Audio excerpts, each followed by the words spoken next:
My name is Eleanor White. I'm a member of the Wanderers. The Wanderers is a group that produces programs for DC TV.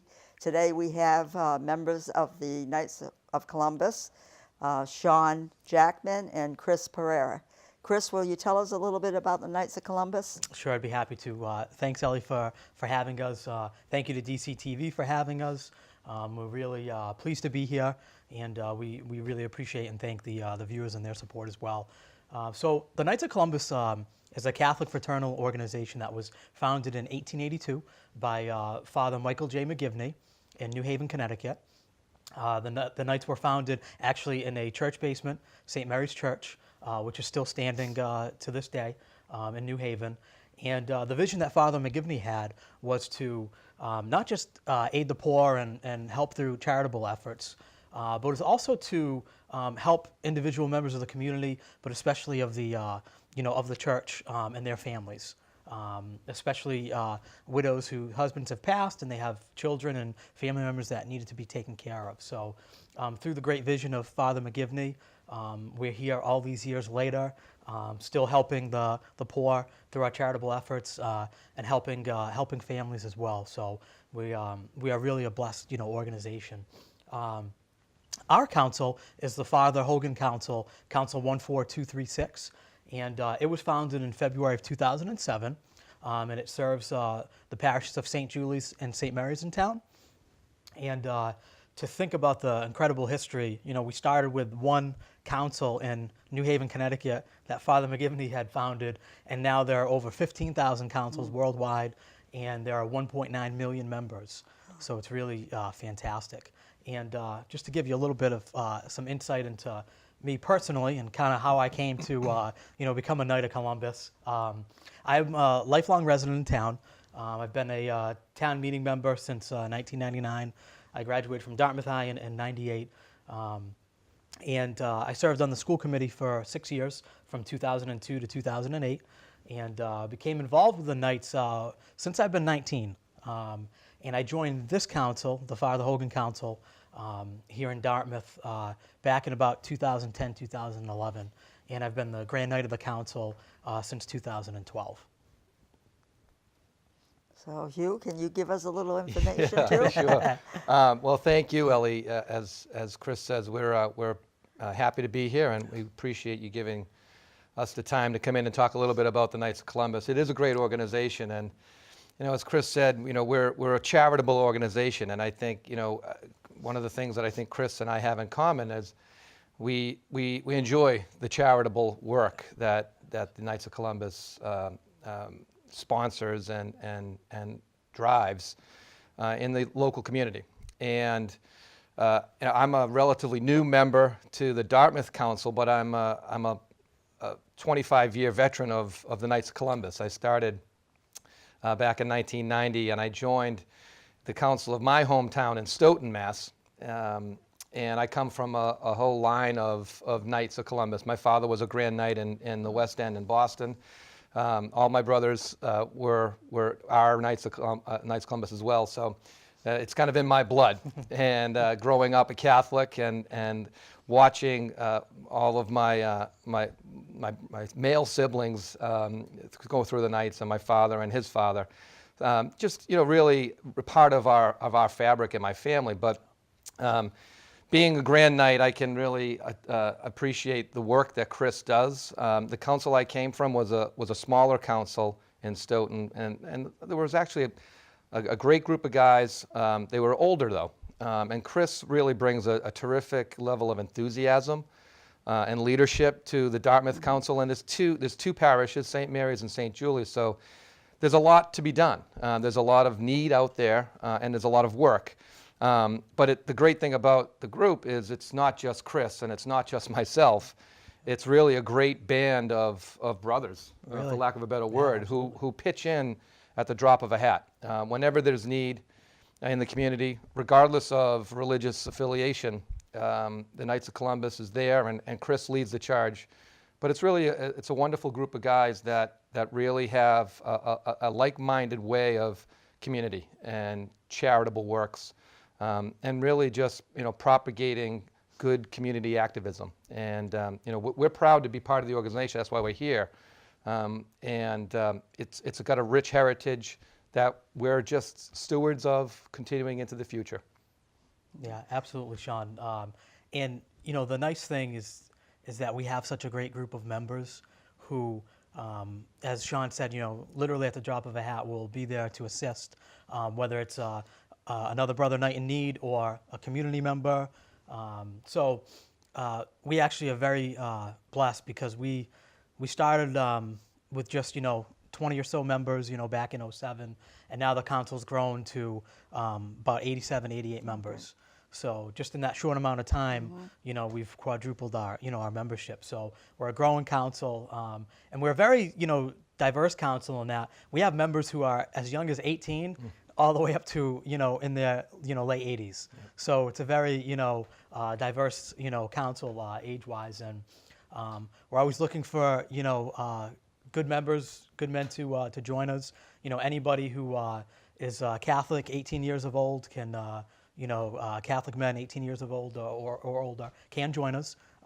And, you know, as I mentioned, been really blessed. We're growing, and it allows us, this growth allows us to assist more people, you know, in the community. And as, you know, Sean had mentioned as well, I think one of the key things about our charitable works is that we help everybody, you know, regardless of, you know, how old you are, you know, where you come from, what, you know, religious affiliation you may or may not have. We just help anybody that we possibly can, you know, throughout the community. And we stand for four strong pillars. The first one, most important one, being charity. We also stand for fraternity, unity, and patriotism. Those are our four kind of pillars and foundation of our council and of our order. And the first degree is charity. The second degree is unity. The third degree is fraternity, and the fourth one is patriotism.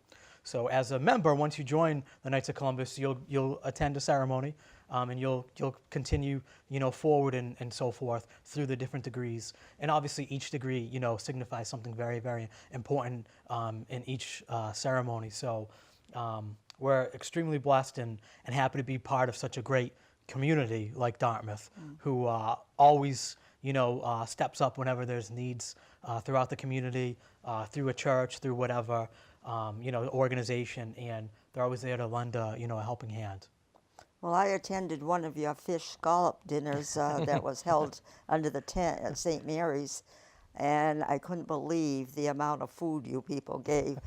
I think We like to eat, too. I have think some everybody's eyes just, when we couldn't believe the amount, and it was delicious. You guys did a wonderful job. Now, do you have any awards or anything that you've received? We do.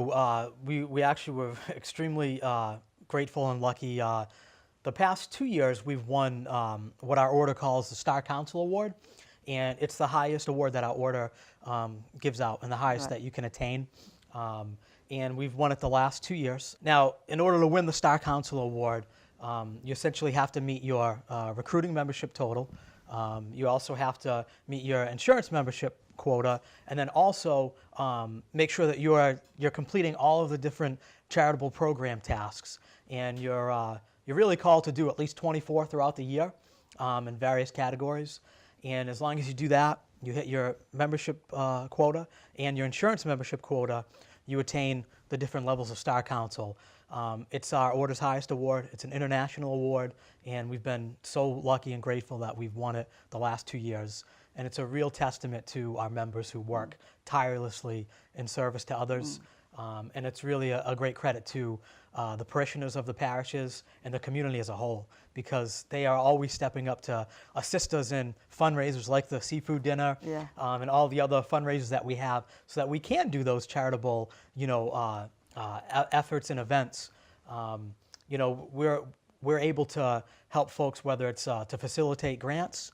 We were able to help a family in Dartmouth last year, the Brighton family, and their daughter needed some assistance in getting around. She's wheelchair So they had to help with, getting the van handicap accessible, et cetera. So we helped to facilitate a state grant, and they were able to do that because of the efforts of the Knights of Columbus and all of the folks that helped out throughout the year.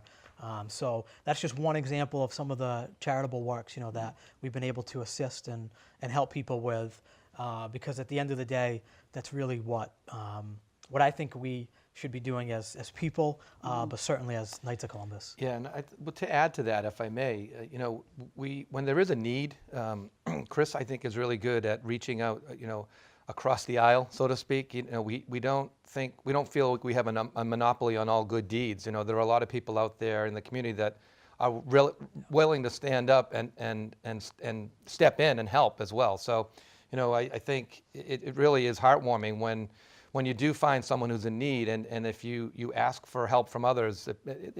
Dartmouth is a community that really does come together, and we're big believers in the power of numbers. We don't try to do things by ourselves, and if people are aware, you'd be amazed at how much people step up and help out, regardless of what the need is. It's very nice to see and be nice to be part of. I read in the paper that some members went out to clean veterans' was it, graves or? Yeah, talk about that. No, I'll just say that you bring up one of the things that I think are really important to the Knights. And over in October, the brothers got together and went out to all of the veterans memorial sites in town and cleaned them, beautified them, and Sean spearheaded that effort. He led the project. He's a member of the Veterans Advisory Board, so this is obviously something that's very near and dear to his heart. And he led the effort, and it was tremendous. And he can certainly speak, more about that. Yeah, it was a great effort. And by the way, Chris is a brand new member of the Veterans Advisory Board as well. So we're recruiting each other from different organizations. Right. But no, it was a great day. It was a beautiful weather day, and beautiful autumn morning. And about a dozen or so of us got together. Some of the members, Steve Medeiros brought his son Tyler along, and it was just really a nice thing to do. It was an idea that Chris had got from, I think it might have been Sean McDonald. Regardless, it was just an idea that came about, and we said, hey, that would really be nice to do. Yeah. So there's 14 memorials from World War I think even Civil War memorials, right, all the way up to current day conflict in Iraq and in Afghanistan. But it was very simple. We took 3 or 4 hours out of the morning, and we just went around. We all had coffee and donuts, and guys brought their different tools, shovels, rakes, and some of the guys had donated some mulch and materials. Had donated some mulch, and we literally just went around all the different memorials and spruced them up. And it was a very simple thing to do, but I think it really meant a lot to the families of those individuals that had made the ultimate sacrifice, and for us to sacrifice a few hours on a Saturday morning to pay homage and honor those that served us and kept us safe all those years. Just a small token of appreciation, and it was just something that was simple but very nice to do, and it's something that we're going to be doing every couple of times a year, I think, throughout the year, just to keep those memorials in good shape. Right. Yeah. I believe that you participated in the 350th parade, and I was so happy that you did so. What was your experience in that? Oh, it was great. We were so happy to be part of that. I mean, talk about some great history. 350 years in the town. It's wonderful. So we had some of our members that marched in the in the parade, and it was a gorgeous day, and it was just a great turnout. Everybody enjoyed it. It was great to get the community, the town together. So it was something that I think our council will always remember and never forget.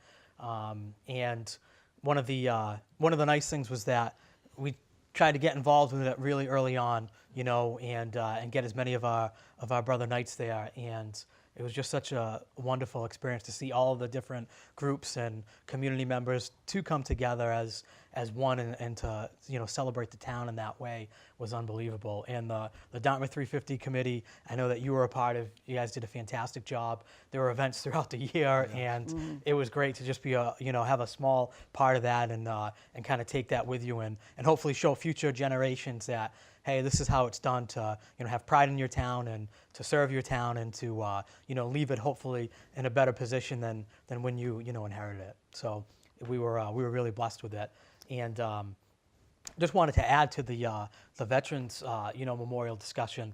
I actually got the idea from a historian that the council follows on our Facebook page. That's right. Her name's Tara Ross, and every day she posts different historical facts and events. And I had seen that there was a monument to George Washington down in New Jersey that was kind of getting decrepit and needed some help. And so I tried to bring the New Jersey Knights of Columbus and a couple of other local councils together and trying to get them to kind of work on this and fix that up. And they actually got together, communicated, and did do some work there to help that.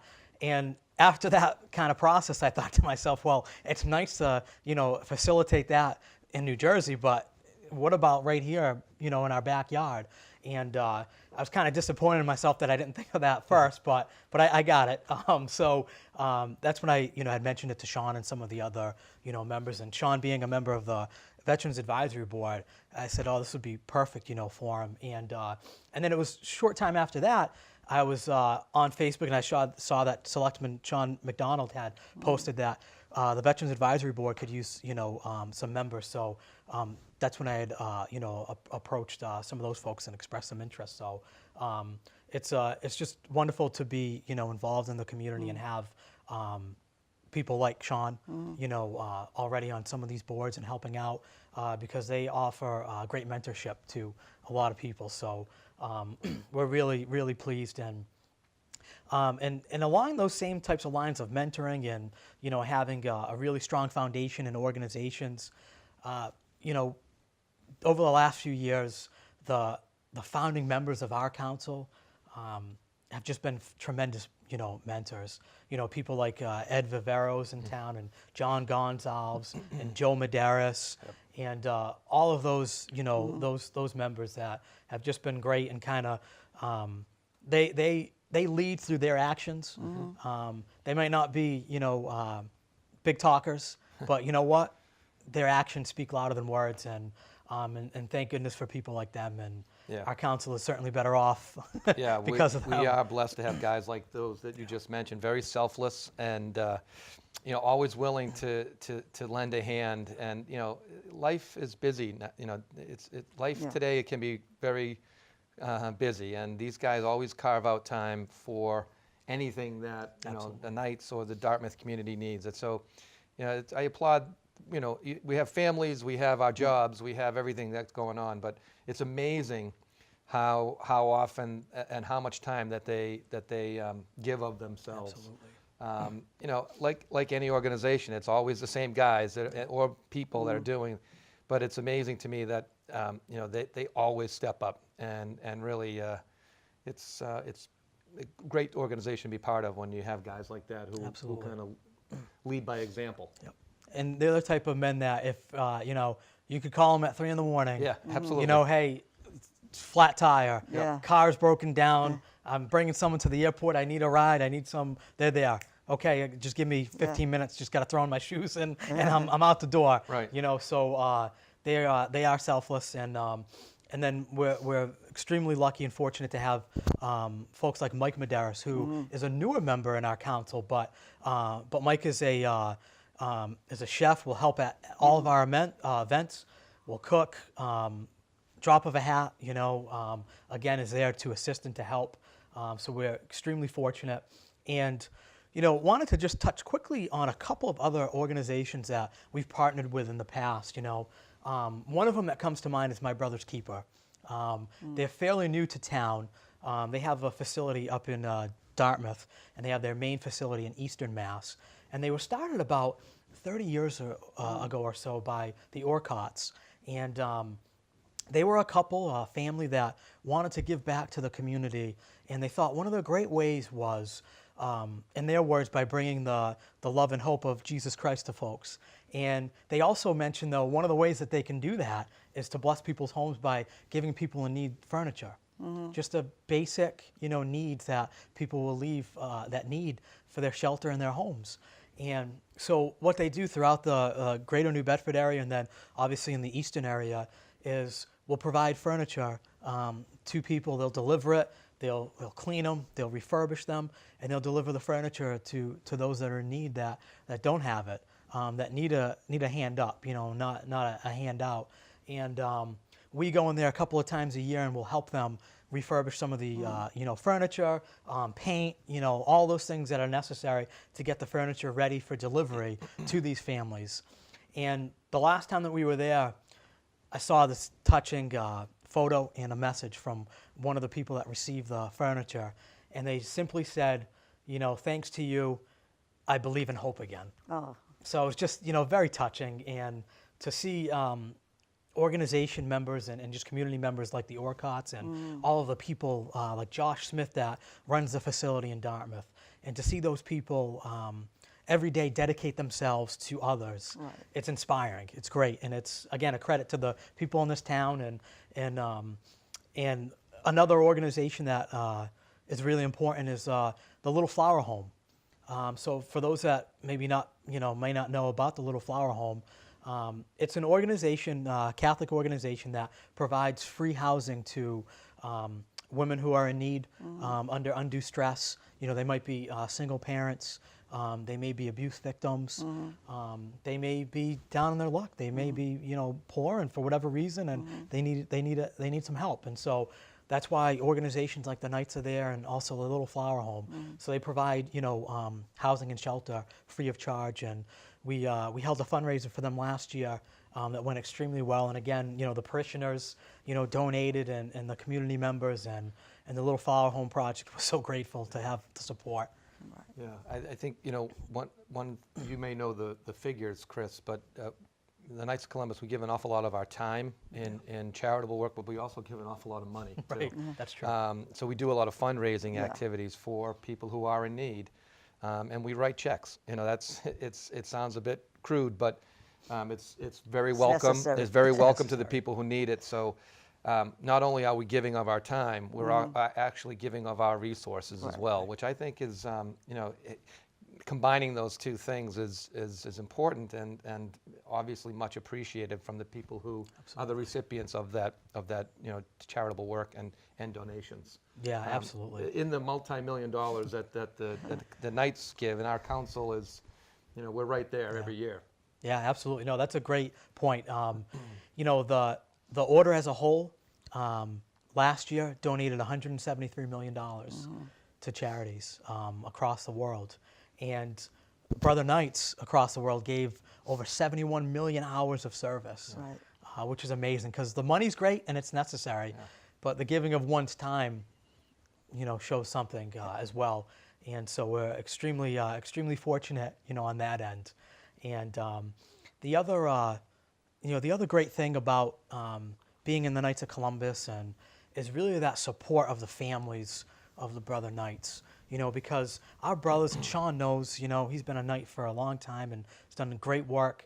The families are often, the ones that might not see us for a long time because we're out on Tuesdays or Thursdays and sometimes on the weekends, and we're doing what we can to to help others because we feel that it's necessary, and that we should do it, we have to do it, and I think in a lot of ways we're called to do it, and I think it's a responsibility of ours, and it's a duty that you have to fulfill, and we're very fortunate that we have dedicated members and dedicated family members that understand that's a necessity. That's a great point because the support of our families is important, and I think it's a bedrock of what the Knights of Columbus is all about. It's about family.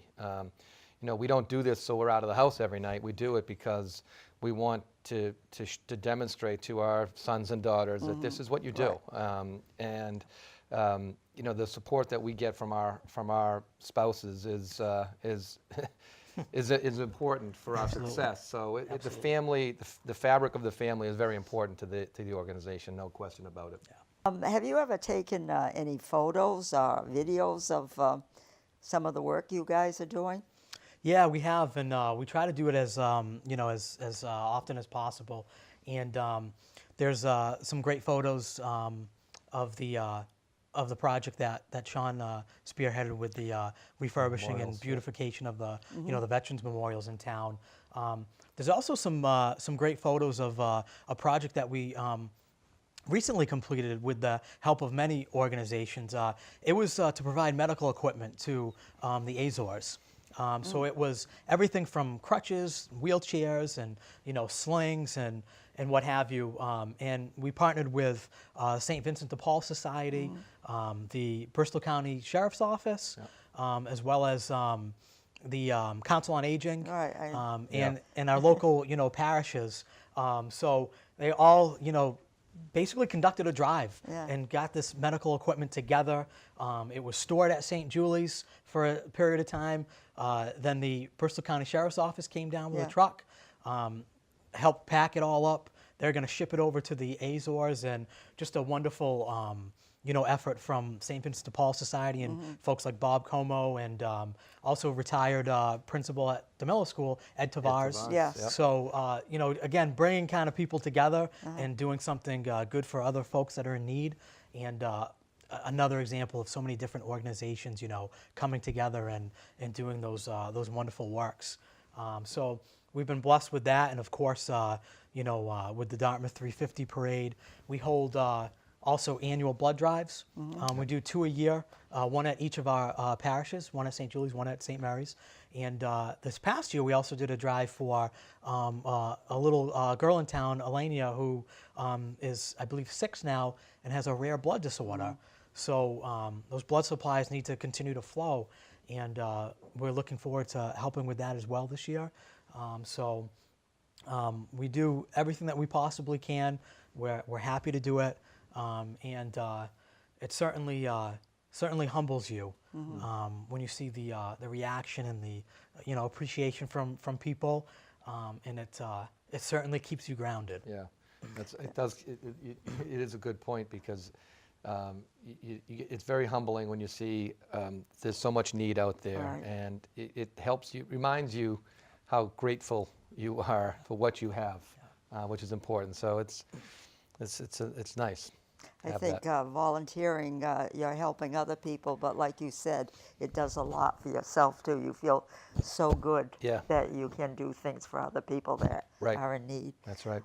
Is there anything else you guys have to say? Or?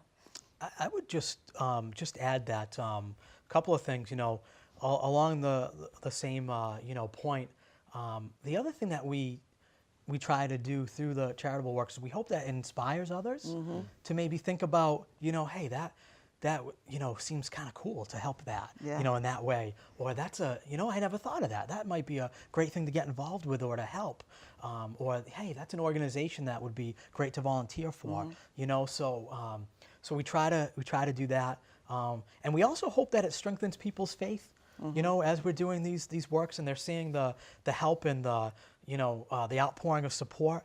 I always think of the classical movie, It's a Wonderful Life. Yes. And at the end, when, he thinks that no one is, there to help him, even though he's helped all these people, there's people pouring through his door, with all the help. And, so we hope that we can inspire and, and hope that people will do, those kinds of things as well. And as I mentioned, anybody that is looking to join or wants to get more information, we are on, Facebook. They can do a Facebook search of us, Knights of Columbus, Dartmouth. We'll pop right up. We're on Twitter, at KFC 14236. So it's at KFC 14236. You can also email us at KFC14236@yahoo.com. And we'd be happy to answer any questions, provide information for anybody that may need it, assistance or help, and anybody that would like to join as well. Check us out. Thank you so much for being here. Thank you very much. Appreciate all the work you do. Yeah, great. It was a pleasure. Thanks. Thank you.